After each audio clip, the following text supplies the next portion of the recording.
And then of course we need government policy change, and that's the hardest part, right? Yeah. Because people go, Washington, it's a shit show, and nothing's going to change. Yeah. I give up, and like it's just. But there are things getting done, and there is a way to change things, and the people you elect do care about getting reelected, and they want your vote, and if they know that you care about stuff, they will change things. They'll change it. They will change things. They want to be in power. Yes, they want to stay there. So we can actually be active.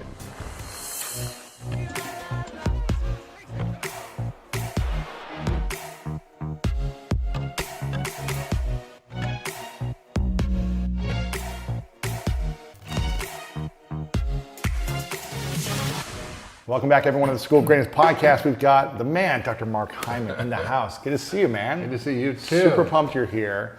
I think you've been on twice before. Yes, I have. This is the third time. Yes, trifecta. And you are arguably the leading expert on all things health, nutrition, and an amazing doctor as well at the Cleveland Clinic. So thanks for being here. I'm super excited about this.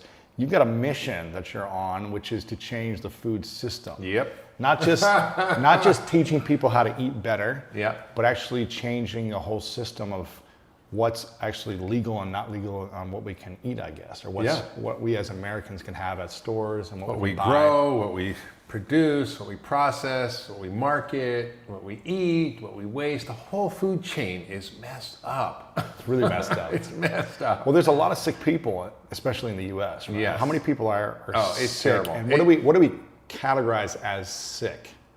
Like, That's a great question. So what's obese? What's sick?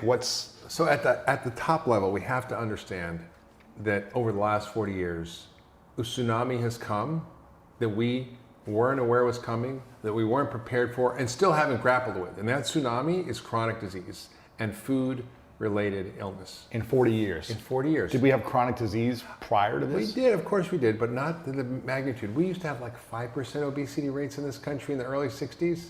It's 40% now in most states. I thought it was like 30 a few years ago. Nope.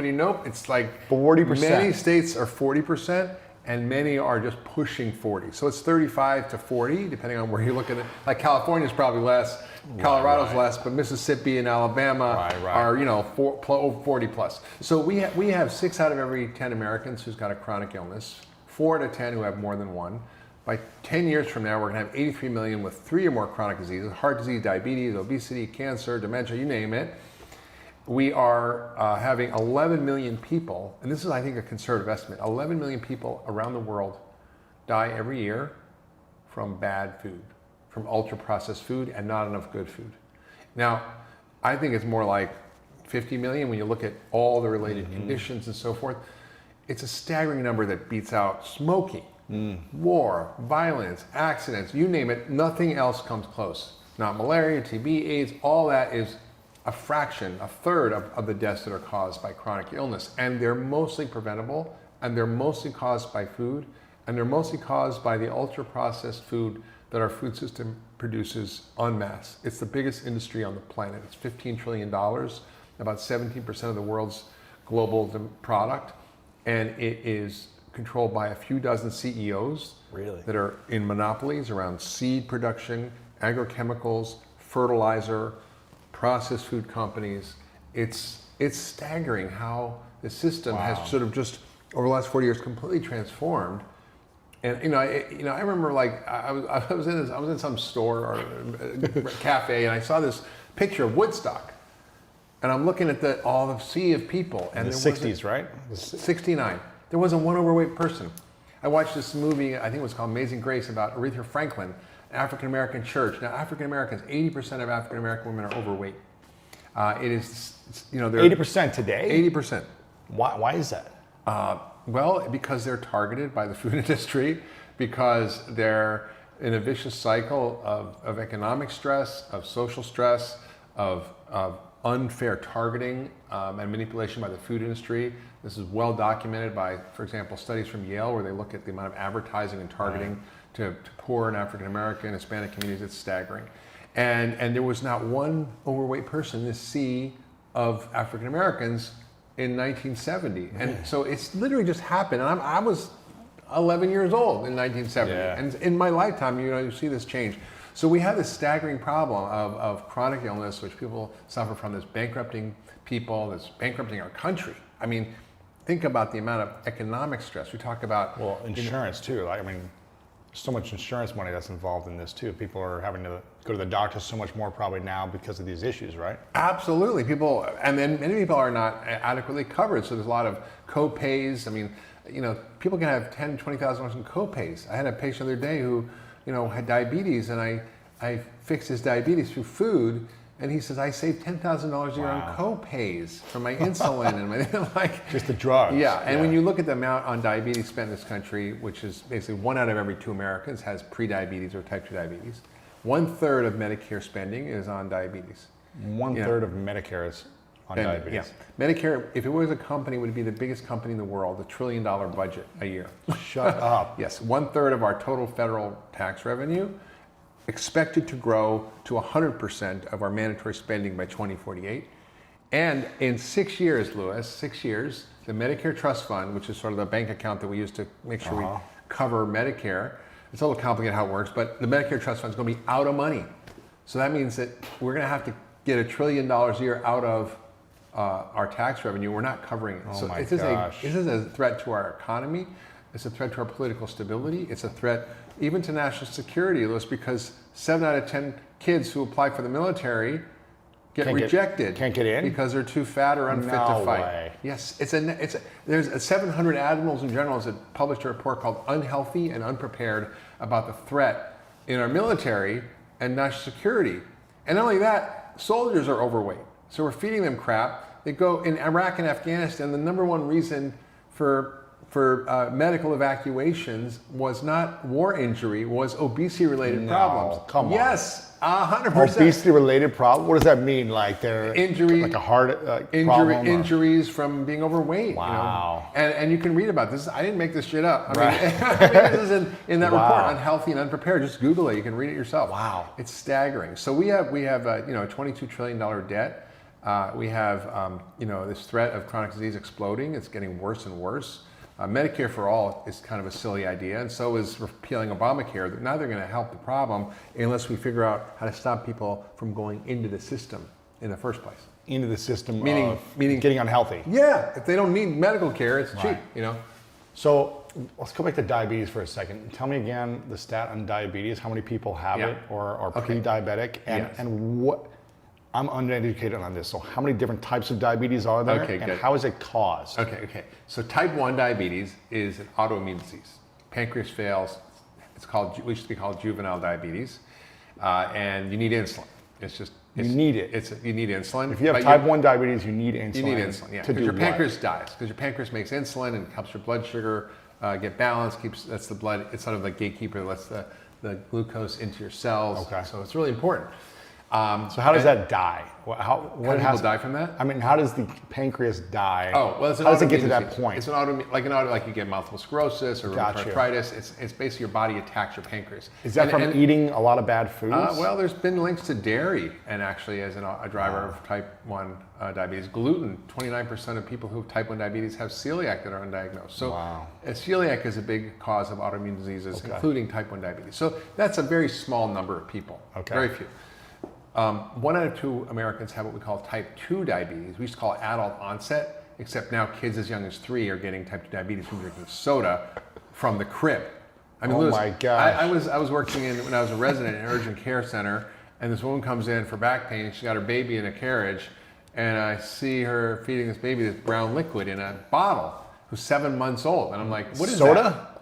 I'm like, what is that? She said, that's Coca-Cola. No. I said, why are you feeding your baby Coke? She said, well, he likes it. Oh my gosh. Oh my God, Louis, my wife showed me this video on the social media the other day. It was of a baby, it looked like it was maybe 8 or 9 months old baby, having ice cream for the first time. Oh. Having sugar for the first time. And you watch the baby eat the ice cream. I light out. The eyes, and then the baby grabs the thing and stuffs it in his face. I was like, oh my God, it was just so crazy. And it's highly addictive. So so now we're seeing 1 in 2 Americans suffer from either pre-diabetes or type 2 diabetes.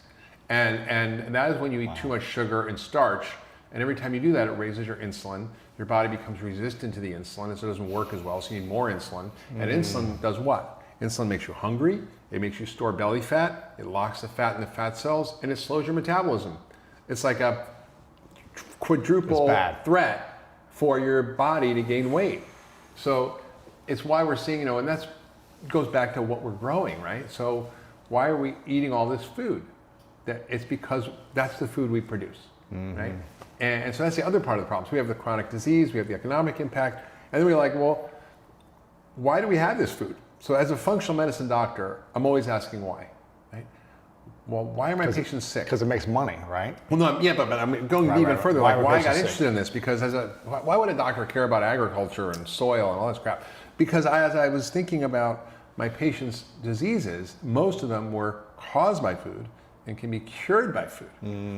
So I'm thinking, well, if it's how many are most of them? Is this like 50%, 70%? 80% of anyone that comes into the hospital, or your patients, who has some type of disease or some type of sickness. I mean, unless it's like an environmental thing like mercury or Lyme or mold, most of the things. Cancer. Cancer is caused by food. Really? 70%. 70% of cancer is caused by food. And sugar is the number one culprit.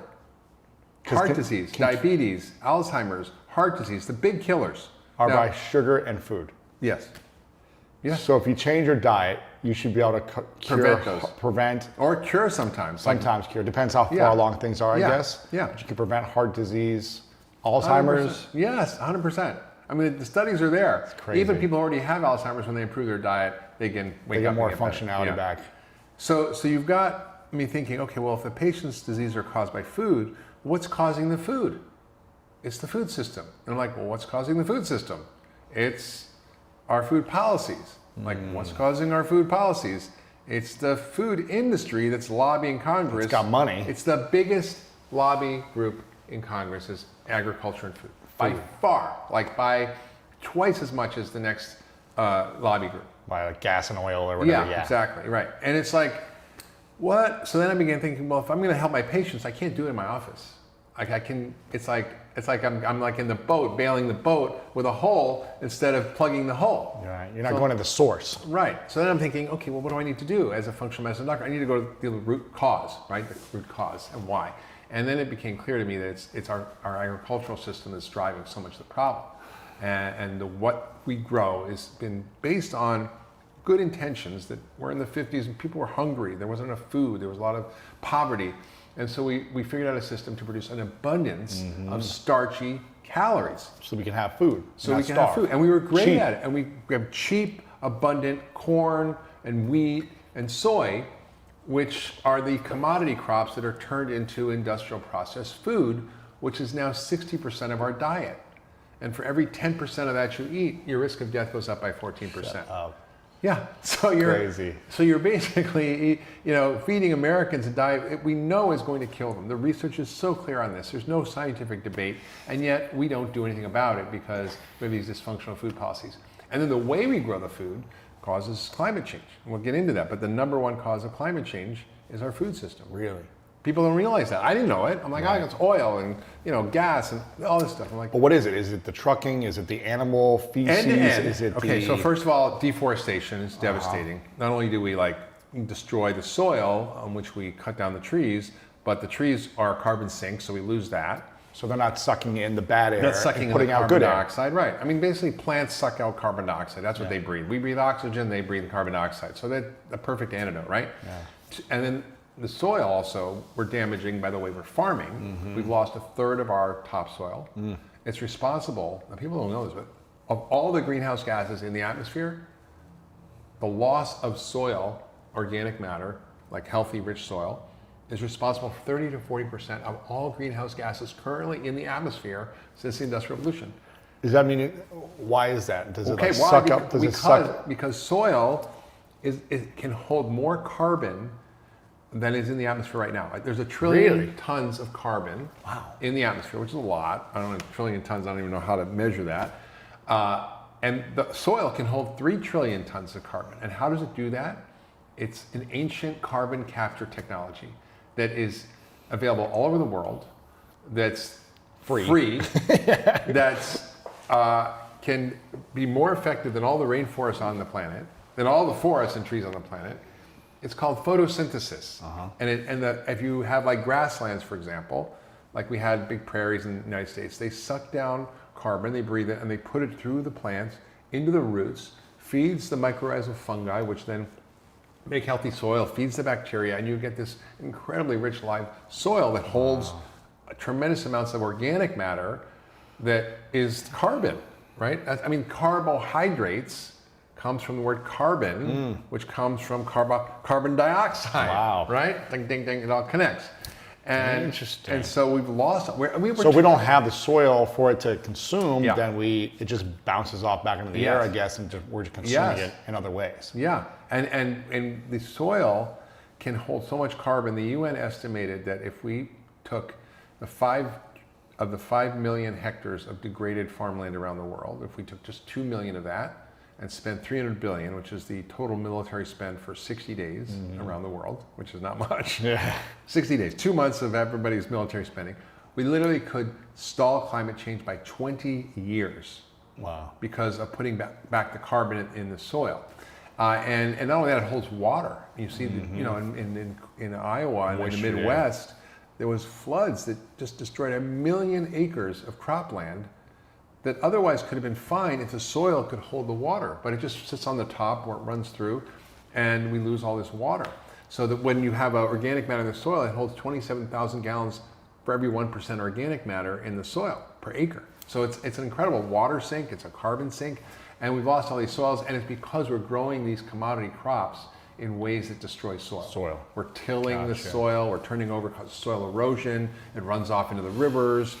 We kill all the life in the organic matter by poisoning it with fertilizer, with pesticides, with glyphosate, herbicides, and it's staggering. And then we have all these sort of unintended consequences. You know, we started growing all this food, and we thought this agricultural revolution was great.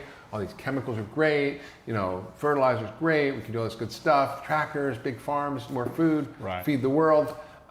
It's backfired on us, and it's producing the worst food on the planet. That's causing devastating environmental damage, staggering climate change. So it's the soil loss, it's, you said, the deforestation, it's the factory farming of animals, which should be banned. It's the transportation, storage, refrigeration, and the food waste. I mean, food waste in... A lot of waste. Yeah, well, we waste 40% of our food. We really That's on our plate, we don't eat it. Imagine going to the grocery store, buying a bunch of groceries, and getting home and throwing 40% in the garbage. The average Americans waste $1,800 of food a year, and it's about a pound a day, and that goes to landfills. The landfills, then it rots and creates methane. So you could be a vegan throwing out your food waste and scraps, and you could be contributing to climate change.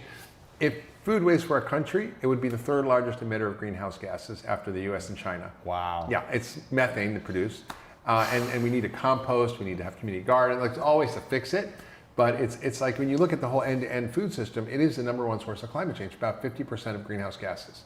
And people just don't appreciate that. So why, I mean, if this information is public and it's out there and policy makers are aware of it, they're not aware of it. No. I spent 2 hours on a sailboat this summer with a senator, a smart senator. He wasn't aware of it. And I literally, his jaw was hanging open the entire time. Are they not presented with this research and information? No, because they got so much money sent to them by the lobbyists, probably. Right. I mean, listen, if all the people who are walking in their office are Monsanto and Cargill and McDonald's and Pepsi and they're all donating millions of dollars, I would say billions of dollars, they're not hearing the other side of the science. And how do you fight that? So I always deride lobbyists, but I plan on I'm creating a food fix campaign, which is a nonprofit, along with an advocacy organization, to start to literally lobby senators, congressmen, key people in the administration around these issues and start to drive policy change. Because in the UK, and you were talking about, I think in Australia, New Zealand,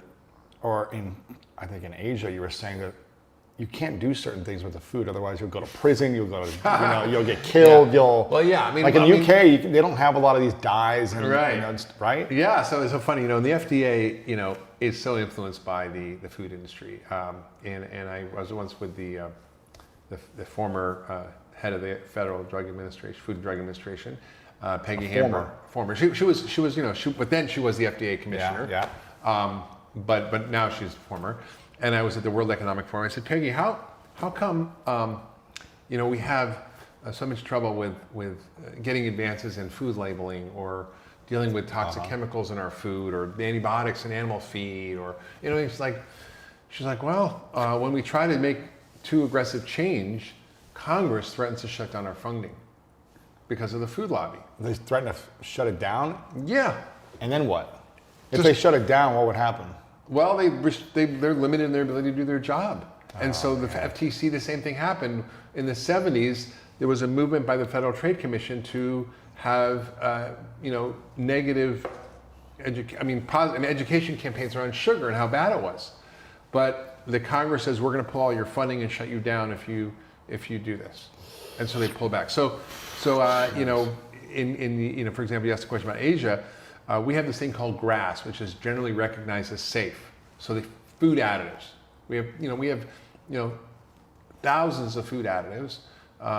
Only about 5% have actually been tested for safety. In the U.S. Some of them are grandfathered in, right? Like so Crisco, for example, trans fat was grandfathered in as a safe food to eat. But it took 50 years for researchers to finally prove to the FDA that it wasn't safe because it was the basis of all processed food, right? Crisco shortening, it shortens your life. It's like, oh my gosh. And so they literally had to be sued by a scientist in order to actually turn it into a non-safe substance. And then, of course, they gave the food industry years and years to get it out of the food. So but in this country, there's so many things that are used in our food supply that are banned in Europe, like BHT, butylated hydroxytoluene food additives, various dyes, and something called azodicarbonamide, which is a softener that makes like bread more like fluffy and soft. Yeah. And it was used in Subway sandwich. Our friend Vani Hari outed them and said, this is your yoga mat material in your Subway sandwich. And they got it taken out, right? Pretended to eat her, and she got it out. But the FDA still says it's fine to eat. Right. And in Singapore, if you use it and you're a food producer, you get a $450,000 fine and 15 years in jail for putting it in the food. That same ingredient. The same ingredient. That anyone can use in the U.S. right now. In the U.S., yes. And most of the things that are safe, quote, safe here are banned in Europe. So it's like, yeah, they're not doing their job. And then antibiotics, we have 30 million pounds of antibiotics are used in animal feed. We have about 37 million total. So about 7 million for humans to treat disease and 30 million for animals. Why? For growth. It's a growth factor. Right. It makes them fat. And it makes humans fat too. And it is used for prevention from overcrowding. And the FDA says, well, this isn't a good idea. I mean, nobody thinks it's a good idea. Mm-hmm. But they go, well, would you pretty please not do it? It was a voluntary guideline that the FDA produced, not mandatory. Please don't do it, yeah. You have to have a vet certify that the animal's sick before you give them antibiotics. Oh, man. And now they continue to do it and just laugh. They had voluntary, the FTC put in voluntary guidelines around junk food marketing. Would you pretty please not advertise the bad stuff and advertise more good stuff? It was just voluntary, and the food industry went ballistic and had it overturned, so even the voluntary guidelines are nullified. Like, no, wow. And sugar, it's like, I'm the first one to raise my hand when I say, like, I love sugar, and it's my biggest vice, right? Everybody I love cookies and candies and cakes and brownies and anything you can think of, I love it, right? We programmed I don't know why I don't have diabetes. So much sugar I've had my whole life. But you can't be having that much because you look pretty good. Well, I train hard too, right? I go through waves. But as a kid, I would drink like 9, 10 Dr. Peppers a day, I remember. What? Like some days in the summer, you're just sitting around. You could have been president. It's not what our president. Exactly.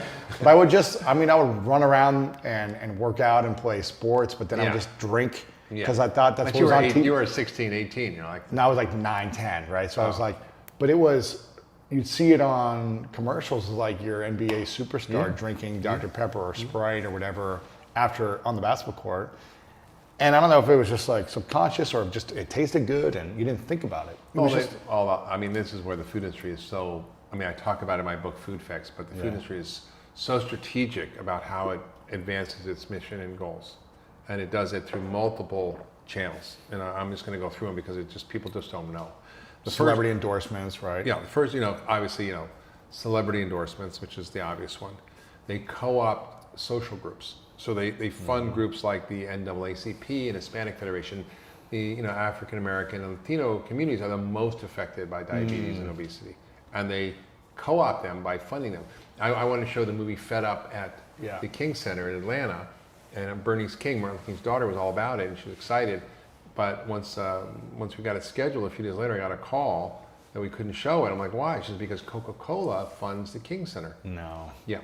I went to Spelman College, which is African American Women College in Atlanta, and the dean said to me, half of the 18-year-olds coming into college have a chronic illness, obesity, hypertension, diabetes. 18-year-old women. And I'm like, why is there soda machines all over the campus? Why? It's just because Coke funds. No. And one of the people on the board of trustees is one of the highest executives at Coca-Cola. Oh man. An African American woman. It's like, so they co-opt social groups. And that's why they, for example, oppose soda taxes, because they're in the, in the funding of these big soda companies. And then, of course, they fund research. So they fund 12 times as much research, $12 billion worth of research a year to study nutrition. So Gatorade gets studied by Pepsi. Really? Gatorade's the best thing in the world. It's not. It's just sugar, right? Or right. So it corrupts and pollutes science. So people are confused. Why is there so much confusion about nutrition science? Third, they create front groups. They call them spin doctors. So they create front groups that seem like they're independent groups, like Crop Life. Yeah. Or like and they're tweeting the Center for Consumer Freedom. Right. Or the American Council on Science and Health, which, by the way, is run by a bunch of doctors who suggest that pesticides are safe, that high fructose corn syrup is great for you, that smoking doesn't cause disease, and why would they do that? Because they get paid a lot? They're funded by Monsanto and Big Food and Pepsi. You just look at their funders, and they spend $30 million fighting GMO labeling in California. This front group, it was all funded by Monsanto, right? And then you got these front groups, and then you have them co-opting scientists and academies. So the nutrition academies, the American Heart Association, American Diabetes Association, their funding in large part comes from industry. And so the Academy of Nutrition and Dietetics, which is our main nutrition association, 40% of their funding comes from the food industry. They have sponsored, lectures at their meetings that are, with people saying, well, high fructose corn syrup is good and diet drinks are good, and right. It's just completely corrupted. And so these professional societies give guidelines, and they're corrupt. And Dr. Ioannidis from Stanford, who's a scientist who looks carefully at the research and conflicts of interest, says, these professional societies like the American Heart Association and Diabetes Association should not be making guidelines. And then, so you've got all these ways in which they sort of screw things up. And then, of course, they are aggressive in advertising and marketing, which is illegal in most countries. And then they have lobbyists running around Washington driving policy that supports all of what they do. So you've got this massive effort, and it's often subversive and illegal. And it's kind of shady. Yeah. I mean, here's an example. Like in California, there was a group that wanted to have to promote GMO labeling. And they put in a ballot on what does that mean, promote GMO labeling? So that you have to label, if you have a food that has GMO in it, you have to label it. Yeah. So on a can of Coca-Cola, it would say GMO corn, right? Kind of like in a cigarette box where it says like, this will kill you. Right, and your plant-based burger would have to say GMO burger, right? Right. So the food industry didn't like that. So the Grocery Manufacturers of America got together, because it would really cost them, huge amounts of money. People were aware of this stuff. They don't want to. They stopped buying it. Yeah. And by the way, why don't they label it though? That seems like the smart thing to do. By the way, most countries do have it. Really? I think 30 to 50 countries have it, including China and Russia, which are not known for transparency or democracy, right? So it's terrible. So they basically tried to put this thing. Now the food industry got together with the Grocery Manufacturers of America, which is their trade group. And they're like, we can't have this. So they spent like millions and millions of dollars fighting this ballot. And the way they did it was illegal. Wow. Because they got the food companies to donate in a way where it should be transparent for campaign finance. You have to be all transparent. It was all secret. They got caught. The Grocery Manufacturers of America got fined $18 million, which is the largest fine ever for an infraction for campaign finance violations. But they appealed it, and it was down to $6 million, and they appealed. But it's like, And of course, the ballot, because they did all that work, it didn't pass. So they were successful. So what's a few $1 million when they have billions at stake? So they're so corrupt. And then in California, it was even worse. There were 4 soda taxes passed here in the 2016 election. In many states. Soda tax in many is cities. passed. It's soda tax, right? So you pay an extra penny an ounce or whatever for sugar sweetened drink, which, by the way, it's been proven to reduce consumption dramatically. It works. That's why people do it. And it works, and that's why the food industry is so against it. So what the American Beverage Association, which used to be called the American Soda Pop Association, did was they took, and this is crazy, they created a ballot measure to prohibit any local taxes from being passed unless there was a 2/3 majority, which would mean that you couldn't fund schools, police stations, fire stations, local stuff, and it would have crippled local governments all across the state. And it had nothing to do with food. But then they went at the last minute before it was about to pass, and they spent millions pushing this. They went to Governor Jerry Brown, the most liberal governor we probably ever had in America, Governor Moonbeam they used to call him. And they're like, look, you pull this, you pass this preemptive law, which means you can never pass another soda tax in California, and we'll pull this ballot measure. So basically they got Governor Brown to pass this preemptive law, which means that you're not allowed to go and pass another soda tax in California. Why? Why? Because they don't want soda taxes. It's crazy. It's crazy. And why did Governor Brown do it? Because he didn't want his entire state local governments to be crippled by this new ballot measure that was about to pass. So it was all done behind closed doors. You can never tax again? You can't now in California. You can't? No, and they're doing this states Can you change the law back? You could. It'd just take more effort and energy. They're going to have to, but they're doing this in states all across the my country. gosh. And it's the playbook that the tobacco industry used. Isn't cigarettes have a tax on them now, or in some states? They do. Where it's There was a huge lawsuit that sort of changed everything, right? There was huge litigation and multi-billion-dollar settlements and all kinds of restrictions. Wow. That did happen. But food is more complicated because it's not cigarette is one thing. It's like soda, it's processed food, it's everything. So this is all the bad news. The good news is that we can fix these problems. We can reverse climate change. We can reverse chronic disease. We can fix these dysfunctional food policies. We can end some of the social injustice issues, which we didn't talk about as related to food. We can actually help save our economy if we change the way we grow food, the way we process food, the way we distribute, market it, eat it, and waste it. And we can do that. It's not like we need to invent some new technology. We have the ability to do it. We know what to do. The science is there. It just is going to take a grassroots movement and some political pressure to do it. What would be the first steps that someone could take to help? Well, I think, it seems like such a big... It is. It's a little big... So let's talk about some of the solutions. So we know, food is causing chronic disease. It's destroying our economy. It's crippling our climate. It's destroying our environment and killing all the pollinators and all biodiversity. And it's causing social injustice because it targets poor minorities who suffer from problems. It prevents kids from learning in school because they're eating all this crap. It threatens our national security. It creates political instability. So we know all these things.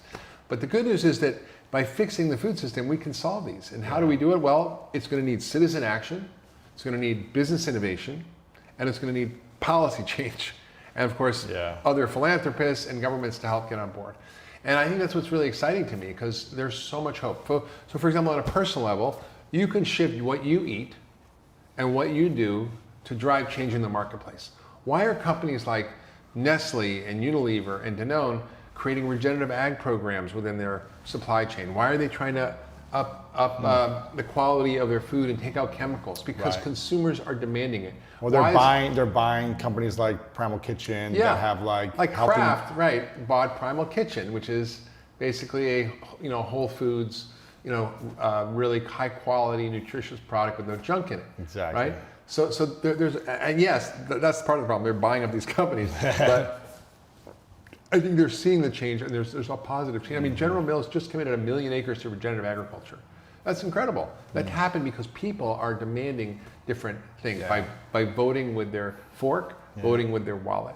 And I think we can also do things like joint community support agriculture associations, which gets food delivered to your house from a local farm. You can shop at farmers markets. You can use companies like Thrive Market that sources regeneratively raised products, or Mariposa Ranch, where you can buy direct from the ranch, generally raised meats. You can actually start a compost pile, which will help end food waste because we don't throw out all our scraps. If you live in an apartment like this, you can still have an in-apartment little composting bucket that then you can take to local compost place. Interesting. In some states, like in California and San Francisco, Mayor Newsom, who's now governor, mandated composting. So you go to the airport in San Francisco, there's a compost bucket there. Wow, that's cool. There's mandatory composting. You can't throw your garbage. In states like, in countries like France, if you get a fine and you can go to jail if you throw out your garbage. In Massachusetts, they passed a law that if you produce more than a ton of food waste every week, that you can't throw it out. So it's now created this side businesses where Whole Foods and other grocery chains are giving their waste to farmers, and these dairy farmers who are struggling to make money because dairy consumption is going down. I mean, it's nut milks, right? Right. They partnered with this sort of venture firm, I think Vanguard, and they created this model of anaerobic incinerators, which essentially is a digester, an anaerobic digester, where they throw in the food waste, they throw in some cow manure from the farm, and it produces energy that creates electricity for 1,500 homes from this one farm. In Europe, there's 17,000 of these anaerobic digesters. We should mandate that nationally, so you can actually do something good with your waste. So there's a lot of things we can do. You can actually be an activist in your schools. I know so many people around the country who've been activists in their schools and get their school food changed. And it can be done in the school nutrition guidelines. It can be done within budget. There's a group called Conscious Kitchens, which it creates a template for schools to do this. There's something called My Way Cafe in Boston where they've done this at scale. So there's so many opportunities we're really about. In your workplace, you can be an activist and say, let's get the soda out of here. I mean, universities, Cleveland Clinic was one of the first to get all sugar sweetened beverages out. And there's University of California, San Francisco. Isn't that crazy that hospitals used to have? Oh my God, McDonald's. I mean, still do have like all the vending machines with sugar and candy.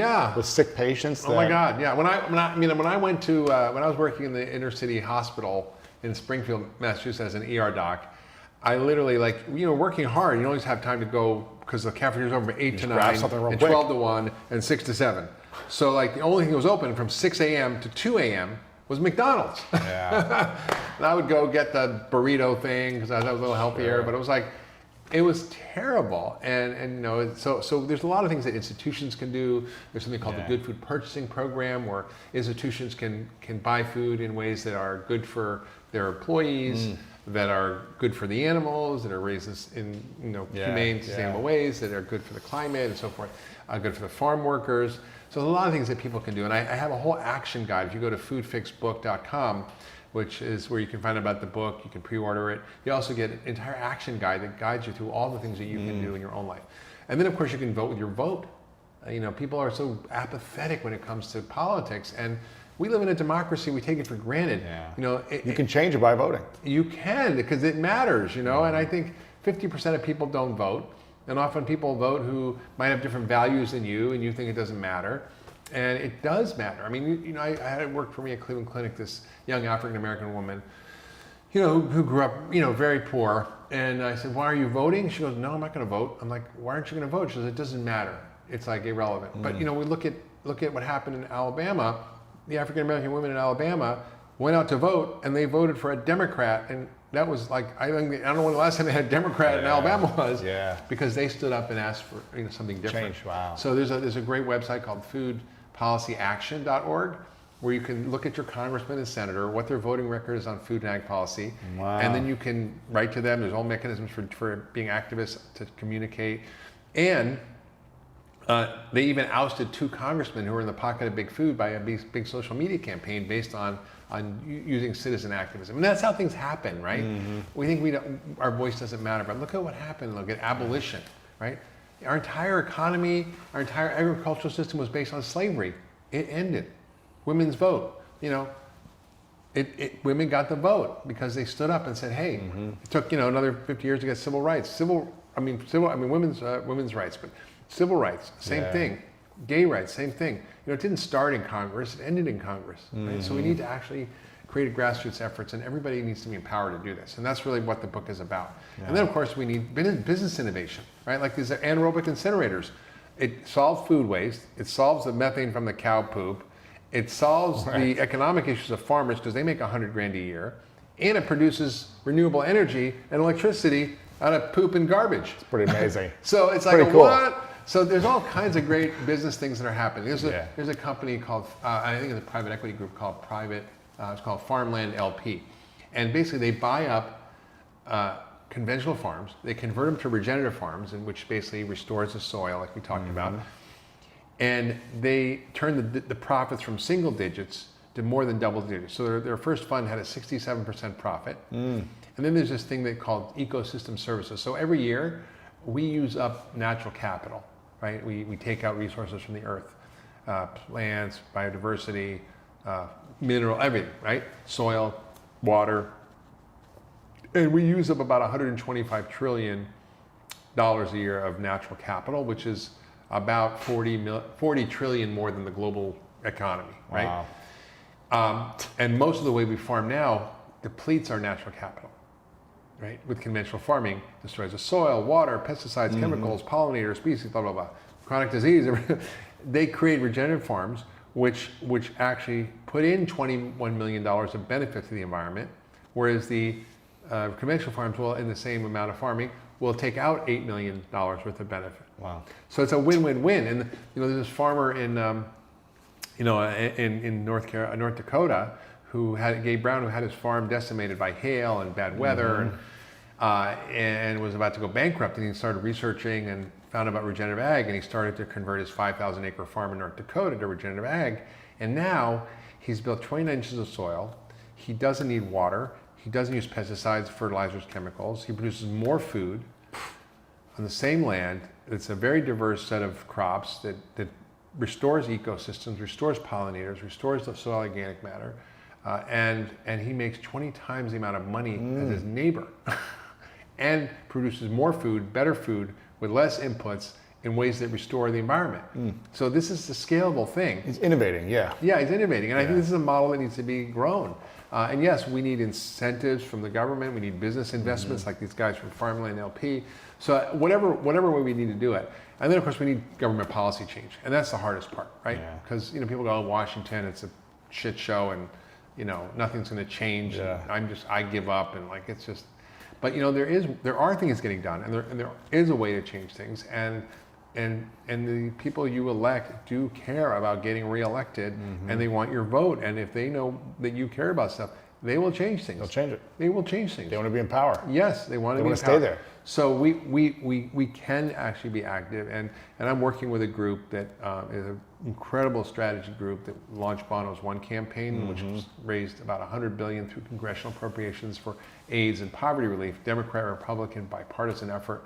And they know how to make sausage in Washington. And I'm working with this crew, and we're raising money to actually change the policies that matter. We need to start supporting regenerative ag. We need to implement policies that create food as medicine to treat chronic disease. We need to get rid of the dysfunctional food policies like food stamps, which pays for $7 billion in soda. It's horrible. We need to get school lunches better. We need to end all the food marketing to kids. And these things are not going to be easy. We need better food labels so people know what the heck they're eating, instead of it says 40 grams of sugar. Nobody knows that's 10 teaspoons, So there's so many things we can do, and we're working on a very focused strategy. I'm super excited because, one, unless you identify the problem, you can't fix it. And two, once you do, you can mobilize grassroots, you can, pressure congressmen and senators, you can do all sorts of things to change policy. And I think it's got to happen here, it's got to happen globally. It's a global problem. Yeah, it's huge. So they can get the Sorry, book. I get carried away. No, it's great, man. Keep going here on my monologue. You got all the resources and the information on this at foodfixbook.com. Right? Yes. So they can go there, they can get free downloads, they can buy the book there. I'm curious, you said something about nut milk and about dairy. Yeah. Has dairy been declining? Yeah, dairy in the last 5 years? Dairy consumption has been declining dramatically. Do you know the percentages or it's the? I think over the last 3 years, it's gone down about 25%. Borden, which is a big milk producer, has been around since 1887. It has gone bankrupt. What? Yeah. A lot of these milk producers. Now people are still eating cheese, they're eating yogurt, they're eating things, but actual milk consumption has gone down, and the nut milks have gone up. Why is that? Is that because of education? Is that because of disease? I think probably a lot of reasons. 75% of the population is lactose intolerant. Yeah. So I don't feel good. I used to drink so much milk every day. as a And kid. how did you feel? Fine? I always had like a stuffy nose. Right, right. Like I was always tired in workouts and practices. Yeah, Like yeah. I was always blowing my nose. Well, it's actually, milk is nature's perfect food, but only if you're a cat. right. I mean, we're the only species that consumes milk after weaning. There are very few populations that seem to thrive on milk, the Maasai and some of the Northern Europeans. The other problem with the dairy we're eating today is not the dairy we ate, right? So there are heirloom cows. I mean, you travel around the world, you travel, I travel, and you go see these really weird looking cows in other countries. I'm like, what is that? And it's a cow. you know? Right. But these are, complex breeds that have different types of protein in the milk, different types of casein. And the Holstein, the homogenized cow, I don't mean homogenized milk, but they're all the same. Not this. And they're fertilized by like this Yeah. 3 bulls, I think. They get the, Right. like the sperm from 3 bulls. And it's like, they're all the same. And they have bred out the beneficial or the safe casein, which is A2 casein, and they have A1 casein, which causes more inflammation, more congestion, more irritable bowel, more autoimmunity, more skin issues. So people are getting that milk isn't always the best. And I think then, people are eating nut milks. Now, they're not completely... Are those good for you though? Because a lot of people have still like skin problems. Yeah, well, and- nut milks are problematic. So, one, almond milk is great, but almonds are. But you can't have too much of it. Yeah. I started to get like a rash after I switched from milk years ago, and I started to get like eczema, like a little eczema here and there. Yeah. And then when I stopped drinking it, it would go away, and I was like, maybe I'm drinking Well, so much a lot almond butter, almond milk, Well, a lot everything. of them had carrageenan in it, which causes leaky gut. You get leaky gut, you get eczema. So it's a thickener they put into these milks. They put a lot of sugar in these milks. They put a lot of gums in these milks. So you have to be very careful about which one you're having. And Just because it's healthier doesn't mean it's healthier. Yeah, and I don't want to again drinking tons of soy milk. It could be GMO soy. It could be full of glyphosate. If not, it could be getting huge amounts of these phytoestrogens, which our bodies aren't really meant to get. Eating traditional foods in traditional amounts are fine. Tofu, miso, tempeh, those are fine.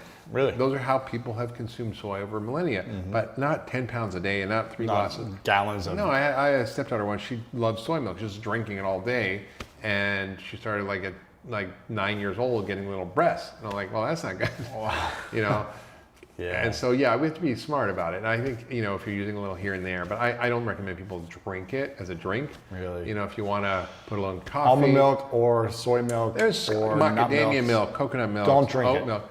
No, I mean, I think have it sometimes. You have a glass once a week, Yeah. maybe it's okay, but not like drinking glasses every day. Yeah, probably not. Good idea.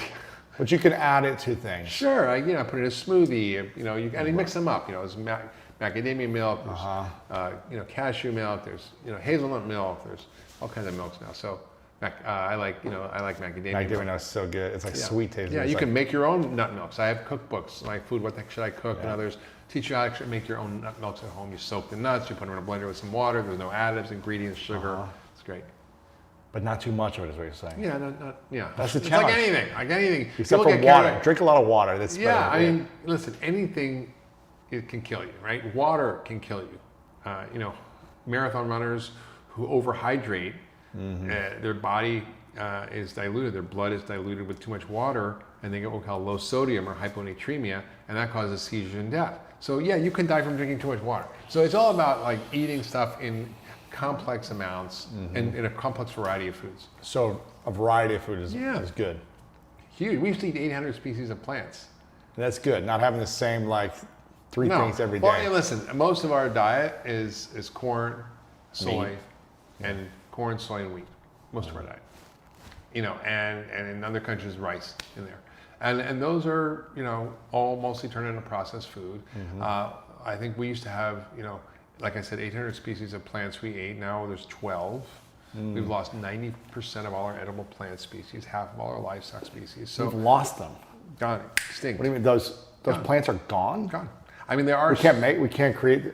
There's no seeds anymore. There are seed banks that are there. There's seed vaults. Oh, those in are Alaska. They're valuable. The USDA has a lot of seeds. Actually, a friend of mine was trying to develop different varieties of plants and was trying to get some old seeds and got to the USDA, and by accident he got a packet which was numbered like 43216 whatever, and he was like, called him and said, "What is this?" Like, because he was working with an agricultural guy to grow, healthy food.